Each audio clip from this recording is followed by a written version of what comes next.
Animal cell. Animal cells are eukaryotic cells, which means that they contain a true nucleus and other organelles that are enclosed by membranes. There are some important features of animal cells. The first one is nucleus. Nucleus is the control center of the cell, which contains the genetic material or DNA arranged into chromosomes. It regulates the gene expression and directs the cell's function. Second is cell membrane. Cell membranes forms the outermost boundary of the cell.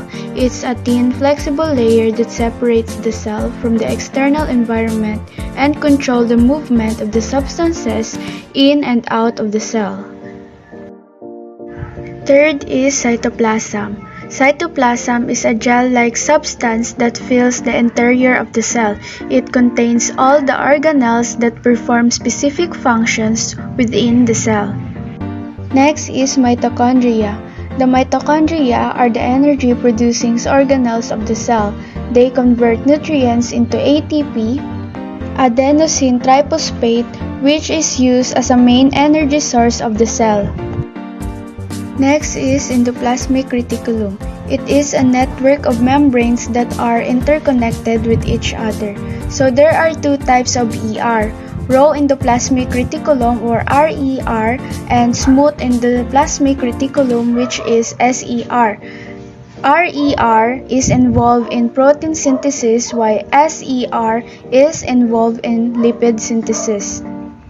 Next is Golgi apparatus. The Golgi apparatus is responsible for modifying, sorting, and packaging proteins and lipids that are synthesized in the cell before they are transported to their final destination. The last one is the lysosome. It involves breakdown of cellular waste materials and debris. It also plays a role in the cell death and immune defense.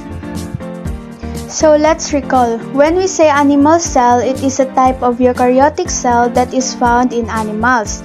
It is a basic structural and functional unit of animal organism. So some of the important features of animal cells are the nucleus, cell membrane, cytoplasm, mitochondria, endoplasmic reticulum, Golgi apparatus, and lysosome. So when we say nucleus, it contains the heredity material of the cell, the DNA. It sends the signal to the cells to grow, mature, divide, and die.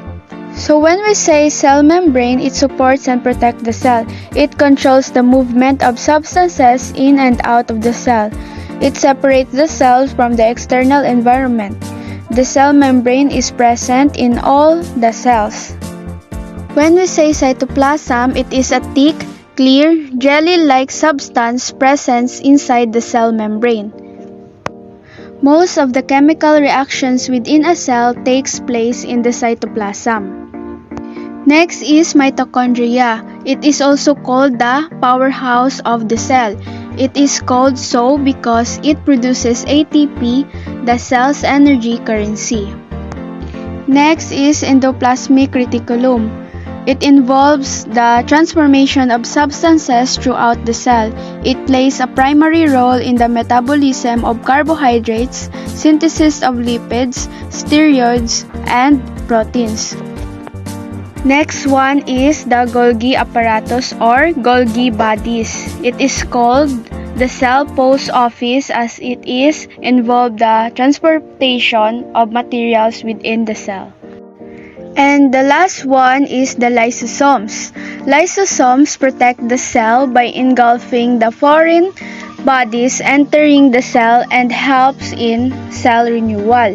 Therefore, it is known as the cell suicide bugs.